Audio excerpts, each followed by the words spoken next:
seja campeão, porque provavelmente o Tite deve sair da seleção brasileira. Né? Porque é sempre assim, ninguém continua, né? Ganha e sai. Eu, se fosse o presidente de um clube, eu contrataria esse Kleber Xavier. Porque esse cara, o que esse cara deve conhecer de futebol... O auxiliar do Tite? Claro. Esse cara tá junto com o Tite há um tempão. Não é possível. Esse cara deve saber dar treino. Esse cara deve saber... Tite pra Europa. Ou se ele for... Então, mas eu acho que está na hora do Kleber Xavier... desgarrar, né? Desgarrar. Alçar voos independentes, entendeu? Vamos ouvir agora os personagens. Aí vamos ouvir os personagens do Corinthians hoje. Corinthians classificado, Corinthians na final do Campeonato Paulista. Ponte Preta e Corinthians. Vamos ver. A questão de a gente perder um pouquinho o controle... É como normal, o São Paulo mudou muito a sua forma de jogar daquilo que vinha fazendo. O Rogério sempre pregou muito a questão da velocidade e ele iniciou o jogo sem velocidade hoje, colocando mais jogadores no meio de campo para rodar a bola. E era normal que eles viriam para cima, como o Palmeiras foi para cima da Ponte ontem com um resultado adverso, né? No final do primeiro tempo nós começamos a trocar melhor a bola e entramos no jogo, e o segundo tempo a gente conseguiu controlar melhor. A respeito da Ponte, a gente trabalhar com a mesma dedicação, com a mesma entrega, e não vou trazer esse favoritismo para o Corinthians, não vou. Os últimos 3 anos aí, Ituano campeão e Audax perdendo para o Santos, mas jogando muito, muito. Então, 50% para cada um.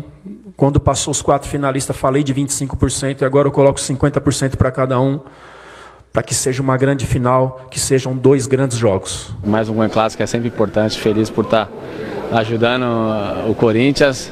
Claro que foi pela hombridade dele, né, naquele jogo ali, de ter assumido aquele cartão amarelo, senão não jogaria hoje. Mas as coisas é para acontecer, né? Por isso que as coisas de Deus é maravilhosa. Então, me sinto muito feliz, parabenizar o grupo todo, que é difícil, cara. A gente vem trabalhando muito, cara. É muito bacana você ver essa garotada correndo, se dedicando, né? E a gente tentando fazer o máximo para poder ajudar eles, né? Depois de uma eliminação dolorosa, né? Que foi na quarta-feira, mas conseguimos superar e garantimos a classificação. A gente batalhou bastante para isso. A equipe se fortaleceu muito, né? A gente conseguiu evoluir do começo do ano para cá, o trabalho está sendo muito bem feito. Agora a gente chega numa final de campeonato e o nosso desejo, né, é conseguir, lógico, sabendo que não vai ser nada fácil, né? A gente tem uma grande equipe pela frente que demonstrou durante o campeonato também que é muito perigosa, tendo que ter o máximo de atenção possível com eles, mas a nossa equipe está muito focada em buscar o título. Olha só, daqui a pouco tudo de Flamengo e Botafogo, Fluminense e Vasco, as finais em Minas Gerais, as finais no Sul, Palmeiras e Ponte. A torcida brava lá, a torcida do Palmeiras. Agora, ô Quesada, o Jô tá te surpreendendo? Está. Está porque aquele jogador que temia entrar com a camisa da seleção em alguns jogos da Copa do Mundo, que foi citado sem a revelação do nome pelo Filipão, era o Jô. Era ele mesmo? Era o Jô. Lembra daquela história? Lembro. Que ele sentiu que tinha um jogador que na hora H tava... Era o Jô. E olha, o Jô, se o Jô estiver vendo, o Jô, eu fui um dos críticos da sua chegada e a gente aqui também não é dono da verdade. Agora meus aplausos para você, porque você está jogando muita bola e um detalhe, está jogando bola nos grandes jogos. É aquele centroavante que faz 3 gols contra o time menor, tal, né? Tem o centroavante que às vezes não consegue emplacar gols nos grandes jogos. Olha que sabe. E nos grandes jogos, Renê, o cara é o cara. Não tem o que falar do Jô nessas grandes partidas. E ele é de uma importância, porque quando você tem um centroavante que não segura a bola, é um mau humor com a defesa e o meio-campo horrível. Porque você é atacado, essa bola chega na frente. Sim. Você está saindo e já está voltando, porque ele perdeu a bola. E ele não está perdendo a bola. A aproximação do Rodriguinho nele, a aproximação do Jadson nele, ele segurando, ele dá o tempo para a passagem do Fagner, que está jogando... Os anos de Europa o ajudaram bastante nesse conceito. Ô Renê, eu vou te falar por que eu não me surpreendo. Eu vou repetir essa história. No final do ano, eu entrevistei o João aqui com o Benja, e eu fiquei extremamente surpreso com a forma como ele mudou a vida dele. Eu não estou aqui para falar se é bom ou é ruim, cada um sabe o que faz da vida. Agora, o Jô se encontrou na religião e mudou totalmente a vida dele. E eu via nele, até falei para o senhor, mãe, lembra? Eu falei, olha, senhor, mãe, entrevistei ele, o Jô vai jogar bola, porque ele está com uma outra cabeça, um outro estilo de vida, e está aí. consciente, tranquilo, sereno. 5 gols nos clássicos desse ano. 5 gols. 5 ou 6? Olha, Tem 7, parece que 6 em clássicos, não é isso não? Eram 6? Eu achei que eram 5 em clássicos. O Saulo Lima de Castro fala assim: ô, Sormani, o Carlos Alberto Torres foi campeão brasileiro em 83 no seu primeiro trabalho como treinador do Flamengo. Por falar em Flamengo... É muito difícil no primeiro trabalho. Por falar em Flamengo, vamos ver aí a vitória do Flamengo. Flamengo classificado. Aí teremos um Fla-Flu na final desde 1991 que não temos um Fla-Flu, né? Porque aquele gol de barriga do Renato foi em 95, mas não era uma final, né? Era aquelas fórmulas esdrúxulas do campeonato, mas aí o Fluminense foi campeão. O Flamengo ganhou 2-1, 2 gols. Esdrúxulas de campeão, não existe isso. Não existe. Olha, do jeito que tá, aqui no Rio tem que trazer uma HP para entender essa fórmula. Time bem cansado, bem desgastado esse do Botafogo, né? Essa mini turnê pela América do Sul aí, saindo do Rio, indo para Colômbia, depois para Venezuela, voltando para o Rio. Não é fácil você recuperar fisicamente os jogadores e mentalmente também, né? Então, houve um abalo, a gente também tem que amenizar um pouco a crítica e o Botafogo realmente sentiu bastante. Além de, tecnicamente, o Flamengo ter mais opções do que a equipe do Botafogo. É uma outra análise. Eu gosto muito do Botafogo, mas assim, a gente sabe a situação financeira difícil. O Botafogo vai precisar, pensando em Campeonato Brasileiro, tentar trazer aí um pessoal um pouquinho melhor para dar essa qualidade ao longo da competição. Em Libertadores não, porque é uma competição diferente e tal, mas acho que esse jogo, além da eliminação, mostra isso que eu estou dizendo. É preciso, né, trazer mais qualidade para esse elenco que vai disputar o campeonato. Olha lá, mais um gol do Guerreiro. E tem torcedor do Flamengo, esse mano, que ainda critica o Guerreiro, pô. O Guerreiro tá numa fase 9 gols no Carioca, 9 gols no Carioca. Tá numa fase espetacular. Esse ano de 2017 ele começou muito bem. A gente até já chamou atenção para isso. O Pascoal até comentou, né, que o melhor início de temporada dele no time foi esse ano de 2017. O Pascoal falou que é o segundo melhor peruano em atividade no Brasil. Quem é o primeiro? O Trauco. Mas o Guerreiro vive uma fase muito boa. Poderia ter feito mais um gol se não fosse... lento. Demorou. Ele matou a bola. O Fernandes chegou por trás. O cara chegou e tirou a bola. Ele poderia ter feito 3 gols nesse clássico. Ele tá jogando bem. E não passar o sufoco que passou no final do jogo. Exatamente. Né? O sufoco. Mas de qualquer maneira, o empate daria a vaga ao Flamengo. Mas poderia ter sido, concordo com você. Depois daquele jogo do Barcelona, tudo é possível. Renê, quando teremos Dario Conca jogando?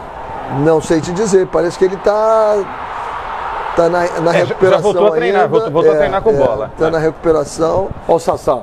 Esse é bom jogador, hein, Renê? Olha lá. Vamos botar aquele lance lá, produção. Vamos colocar o lance do pênalti pro Simon falar se foi pênalti ou não naquele lance do Flamengo. Vamos lá. Olha lá. O árbitro é o Leonardo. Foi pênalti, ô Simon? É pênalti. O jogador salta e bloqueia a bola. Tá? No momento que ele salta, ele o jogador nem reclama. Ele nem reclama. Então ele já tá, ele sabe, ó, quando ele salta, ele sai, olha lá, ele faz o movimento de bloquear a bola. Então bloqueou, acertou o árbitro e marcou. Se ele tivesse ficado parado e a bola tivesse batido, aí não seria pênalti. Aí não. O movimento dele de se jogar em direção à bola é que torna ele a jogada irregular. Risco e ele assume esse risco, então. E, portanto, bloqueou a bola, pênalti bem marcado pelo árbitro. Agora, desculpa, dá tempo do jogador raciocinar com a... É instinto, né? Mas sei lá, não dá nem tempo do... Não, mas a velocidade da bola... Mas o que o Simon falou explica tudo, entendeu? Se o cara tá parado, aí vale o que você falou. Não dá tempo nem de colocar nem de tirar. Mas ele joga de uma maneira que ele assume o risco, né? E da essência dessa alteração da regra, tá, e o Renê sabe disso, a FIFA fez uma reunião e os integrantes da International Board em que ouviram os técnicos e muitos técnicos orientavam seus jogadores a se atirar na bola, porque até então era aquela questão, a mão deliberada, o cara fez um movimento e tal. Se jogar na bola, a bola pegava na mão. Então, em cima dessa orientação, houve essa orientação aos árbitros de quando o jogador se jogar na bola, ele está assumindo esse risco e a bola tocar no braço dele. Então aí tem que ser marcado o pênalti, por isso que nós vimos muitos pênaltis a serem marcados, alguns corretamente e outros não tão corretos. O Sormani foi muito feliz. Se ele não se joga, ele fica parado e a bola toca nele, até com certa velocidade como tocou e a proximidade, não seria pênalti. Mas no movimento em que o jogador se joga, ele correu esse risco. Até porque numa posição normal dos braços, onde está na frente. Né? Fábio Sormani, por falar em pênalti, o Felipe fala aqui, ô Benja, por favor, pergunta pro Sormani se ele não acha que o Muralha é fraco pegador de pênalti. Concordo. O Muralha não é um goleiro que tem o hábito de pegar pênalti. E hoje em dia, muitos campeonatos são decididos nas penalidades. A Libertadores é um exemplo, que é o grande objetivo do Flamengo nessa temporada. Você precisa ter um goleiro que sabe pegar pênalti. E pegar pênalti não é só sorte, não. O Renê sabe disso melhor do que todos nós aqui. Como é que é, Renê? Pegar pênalti tem uma leitura, tem uma ciência, tem um estudo, né? Tem que pegar os caras do Internacional lá. Hoje em dia os jogadores já estão mais ligados a isso, né? Eu tive uma competição Irã contra a China e na quarta de final a China ganhou de Bahrein e com 2 pênaltis. E quem bateu foi o capitão do time, bateu os 2 exatamente no mesmo lugar. E aí eu conversei com o meu goleiro, se tivermos pênalti, e fomos para a disputa de pênalti. E não teve jeito. Primeiro a bater foi o capitão e bateu exatamente onde ele bateu os outros. O goleiro foi lá e pegou. Exatamente. O Everton, goleiro do Atlético Paranaense. Por exemplo, o pênalti do Sassá hoje, eu me surpreendi do Muralha, porque o Sassá bateu exatamente como bateu o pênalti lá contra o Barcelona do Equador. Ele deu aquela parada, virou e bateu no meio do gol. Então, mas olha só. O Guerreiro também bateu no meio do gol. O Everton veio aqui, participou do Boa Noite Fox, e ele falou o seguinte: na hora da decisão por pênaltis, na final Brasil-Alemanha, né, na Olimpíada, ele tinha a lista lá com o preparador de todos os jogadores da Alemanha que batem pênalti. Os caras estudam, né, jogos e tal. Aí a bola pinta para o Petersen. E ele tinha estudado 8 pênaltis do Petersen. 4 batidos na esquerda e 4 batidos na direita. Aí entra o quê? Entra o que você falou. Não é só o estudo, é o feeling. É o olho no olho. Só que tinha um detalhe. Falou que os pênaltis, quando foram batidos com o time vencendo, o time dele lá, que eu nem sei qual ele batia do lado esquerdo. Quando o time não estava vencendo, ele batia do lado direito, porque tinha mais confiança. Aí ele bateu justamente no canto. E olha só como que é a coisa de você estudar e raciocinar em relação a esse tipo de informação. Ô, Sormani, incrível, né? O James Dean, que não é o James Dean, mas aqui o James Dean, ele fala aqui: hoje o treinador do Flamengo estava no céu, jogou com 3 volantes, fica claro que ele não gosta de Berril e Mancoejo. Você concorda? Olha, eu acho até que o Zé Ricardo jogou dessa maneira para proteger o resultado, né? Ele tinha o resultado a favor dele, o empate. Ele saiu com o Márcio Araújo, com o Rômulo e com o Arão, ele avançando um pouquinho mais o Arão, o Rômulo também sai. O Márcio Araújo, aquilo que eu falei outro dia aqui, ele é um terceiro zagueiro, gente, que joga um pouquinho mais avançado. Se você olhar o Márcio Araújo desse jeito, você não sofre. Se você for olhar o Márcio Araújo como um volante, você vai sofrer. Você vai sofrer. Então vamos fazer o seguinte, olha o Márcio Araújo como um terceiro zagueiro, que sai mais pro jogo, tá? Que sai um pouquinho mais. Porque muitas vezes ele se posiciona no meio dos zagueiros, do lado esquerdo. Ele fez muito isso no Palmeiras com o Jair Pisserni. Lembra disso, Quesada? Sim. A gente trabalhava junto na Rádio Bandeirantes. A gente fez o Palmeiras na Série B. Não, nessa época ele não estava na Série B. Enfim. Foi pouco depois, né? Pouco depois. E ele faz isso. Então, se você for pensar assim, o Flamengo jogou com 3 zagueiros e 2 volantes, o Rômulo e o Arão. Então, quando o Márcio Araújo joga, para mim o Flamengo sempre joga com 3 zagueiros. Eu procuro olhar dessa maneira para não sofrer. E tirando todos os preconceitos de lado, porque existe um preconceito enorme em relação ao Márcio Araújo. Existe, não adianta. O cara protege o sistema defensivo. Não adianta. É que às vezes o técnico, e às vezes a gente quer saber mais do que o técnico também, né? Um monte de torcedor que acha que às vezes entende de futebol e não entende. Gente, se o técnico coloca o Márcio Araújo lá, o Renê é técnico, sabe disso. É porque o cara vai... É claro que o Renê queria ter o Falcão lá, mas dar um exemplo, não dá pra você ter o Falcão, então você tem que... Vou te dar um exemplo prático. Em 2008, quando eu assumi o Fluminense, nós tínhamos 10 jogos, o Fluminense na zona de rebaixamento, tínhamos 10 jogos. Tínhamos que ganhar 6, empatar 2 e podia até perder 2. Foi exatamente o que aconteceu. Primeira coisa que eu fiz, me dá o relatório de todos os jogos que o Fluminense fez no ano. Vitórias, empates e derrota. Aí fui lá ver. O jogador que jogou. Escalação. O Fabinho, a maioria dos jogos que estava lá, o Fabinho Soldado tinha que jogado. O volante? Volante. Foi campeão em 2004. É meu titular. E deixa eu adivinhar, você colocou o Fabinho. Claro. E o Fluminense fez assim, foi embora. Ô, Renê, os caras estão bravos com você e falando que o Flamengo não levou sufoco hoje, não. Flamengo levou sufoco? Eu falei isso? Falou. Eu? Aqui. É. Não. O Fernando falou aqui, o René, o Flamengo dominou o jogo todo, o placar foi injusto. No finalzinho, o placar foi injusto, podia ter feito 3-0, jogou bem, não falei isso. No final do jogo, depois que fez o 2-1, aí começou a ficar um jogo nervoso. Ficou um jogo nervoso, não levou sufoco, não. Não falei isso não, olha, eu falei o finalzinho do jogo, e olha, acabou o jogo, o Botafogo pressionando. E esse pênalti bem marcado também. O Hever, até certo ponto, infantil. O Hever, que é um jogador experiente, foi só no corpo do Sassá. O árbitro, mesmo longe da jogada, apontou para a marca da Cal corretamente, bem marcado o pênalti. Eu só queria falar uma coisa, nesse lance do pênalti aí. O Sassá corre em direção ao gol para pegar a bola, para dar a saída rapidamente. Não precisa fazer isso. É só olhar lá, tem uma bola do lado da trave. É só você pegar a outra bola e levar pro meio campo, acabou. Deixa o goleiro abraçar com a bola que entrou. Pô, mas também vocês querem que o jogador na hora do não, mas isso tem muita gente, tem muito jogador. Mas muito jogador tem feito isso. Fez o gol, não precisa ir na bola. Aquela lá, porque o goleiro vai em cima dela. Você vai naquela que tá do lado linha de fundo. Você vai lá, pega a bola e leva pro meio campo.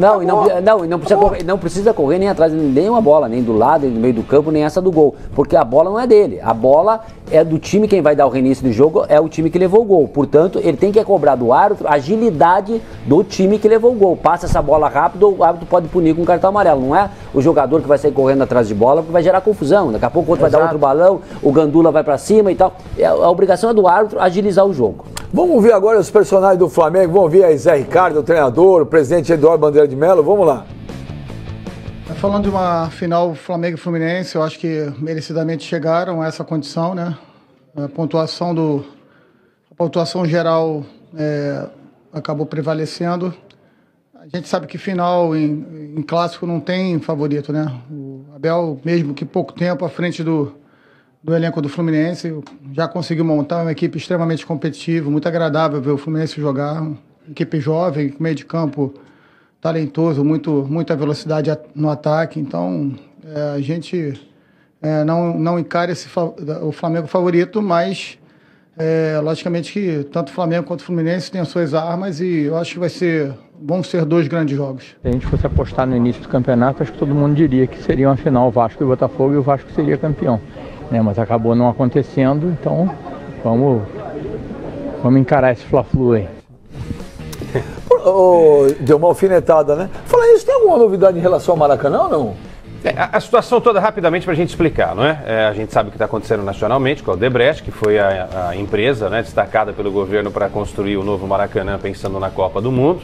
A Odebrecht está envolvida com um monte de coisa errada e tal.